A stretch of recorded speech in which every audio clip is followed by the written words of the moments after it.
కుటుంబ వ్యవస్థ. ఆ కుటుంబ వ్యవస్థను మనం కాపాడుకోవాలి. కళారంగం దానికోసం కృషి చేయాలి. కుటుంబ వ్యవస్థ చిన్నాభిన్నం అయితే దేశం కూడా చిన్నాభిన్నం అయిపోతుంది. దీన్ని అందరూ గుర్తుపెట్టుకొని, అందుకే మనం ఎక్కడో మాట్లాడుతూ చెప్పాను, వంట పోతే జంట పోద్ది అని. ఈ స్విగ్గీ, ఈ జొమాటో, టమాటో ఇవన్నీ ఎక్కువ అలవాటైపోతే కొద్ది రోజులు పోతే ఇంట్లో వంట పోద్ది, వంట పోతే జంట కూడా విడిపోద్ది ఆటోమేటిక్. అంటే వంట ఆడవాళ్లే చేయాలని నేను చెప్పడం, మగవాడు కూడా చేయొచ్చు. ధన భీమ పాకం మనకు తెలుసు. విరాట పర్వంలో నరుడు వనరుడు అయి ఏ విధంగా రాణింపజేశాడు మహారాజును కూడా. అది కాదు విషయం, కలిసి ఉండడం. కుటుంబ వ్యవస్థలో శాంతి ఉంటుంది. కుటుంబ వ్యవస్థ ద్వారా సంతోషం వస్తుంది. కుటుంబ వ్యవస్థ ద్వారా యువతకి మంచి ప్రోత్సాహం వస్తుంది. అందువల్ల కుటుంబ వ్యవస్థను కాపాడుకునే విధంగా మన సినిమాలు కూడా ఉండాలని, మన వ్యక్తిగతమైన జీవితాన్ని కూడా ఆ విధంగా మలుచుకోవాలని మీ అందరికీ మనం చేస్తున్నా. ఇందాక చంద్రబాబు నాయుడు గారు మాట్లాడుతూ చెప్పారు, సంస్కరణలు చాలా అవసరం. ఈ దేశంలో సంస్కరణ పదాన్ని మొదలుపెట్టినట్టే స్వర్గీయ పివి నరసింహరావు గారికి శ్రీ నరేంద్రభాయ్ మోడీ నాయకత్వంలో ప్రభుత్వం భారతరత్న బిరుదుతో వారిని గౌరవింపజేయడం మనందరికీ కూడా చాలా సంతోషదగిన విషయం. ఆయన బహుభాషా కోవిదుడు. తెలుగువారు గర్వపడేట్టుగా అనేక విధాలైన సంస్కరణ ఆయన ఆ రోజు తీసుకొచ్చాడు.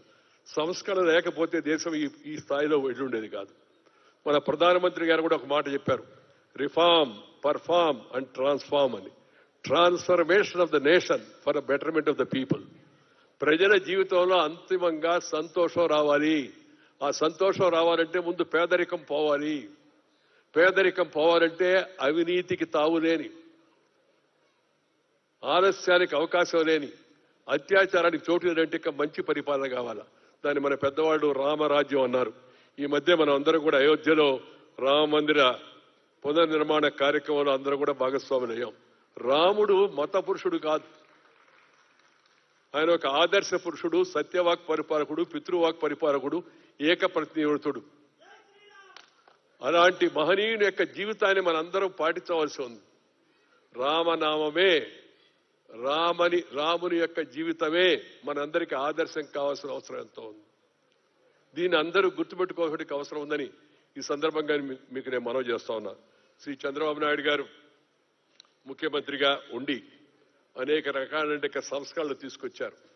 ఆ సంస్కరణలు తీసుకురావడం ఫలితమే ఇవాళ హైదరాబాద్ నగరం ఇంత స్థాయికి అంతర్జాతీయంగా ఒక పేరు ప్రఖ్యాతులుగా ఒక గొప్ప టెక్నాలజీ హబ్గా, ఫైనాన్షియల్ హబ్గా, ఇండస్ట్రియల్ హబ్గా మనకి ఇంకా ఇతర రకాలైన కేంద్రంగా తయారైందంటే ఆ రోజుల్లో వారు తీసుకున్న చొరవ దానికి ప్రధాన కారణం అని చెప్పని ఈ సందర్భంగా నేను మీ అందరికి కూడా మనవి చేస్తా ఉన్నాను.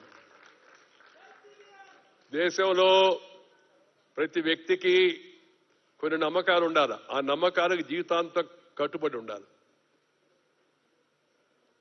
ప్రధానమంత్రి గారు పివి నరసింహరావు గారితో పాటు అంతకుముందు స్వర్గీయ లాలకృష్ణ అద్వానీ గారికి కూడా భారతరత్న ప్రకటించారు.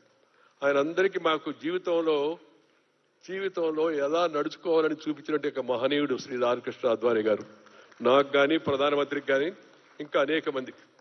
అలాంటి మహనీయుడికి ఈ దేశంలో రైతుల కోసం, రైతు కూలీల కోసం మొదటి నుంచి పని తెప్పించినట్టు మహానుభావుడు మరొకరు చౌదరి చరణ్ సింగ్ గారు. వ్యవసాయ రంగంలో పితామహుడిగా పేరుగాంచినట్టు ఎంఎస్ స్వామినాథన్ గారు. దళిత బడుగు వర్గాలకు ప్రతినిధిగా ఆ రోజుల్లో చాలా సామాన్య పేద కుటుంబంలో వచ్చి ముఖ్యమంత్రిగా అయినట్టు కర్పూరి ఠాకూర్ గారు. ఇలా అనేక మందిని భారతరత్న వరించింది. అంటే భారతరత్నం అంటే భారతదేశంలో రత్నం లాంటి వాళ్ళని. వాళ్ళు సహజమైన రత్నాలు. ప్రభుత్వం తన కర్తవ్యాన్ని తాను నిర్వర్తించింది.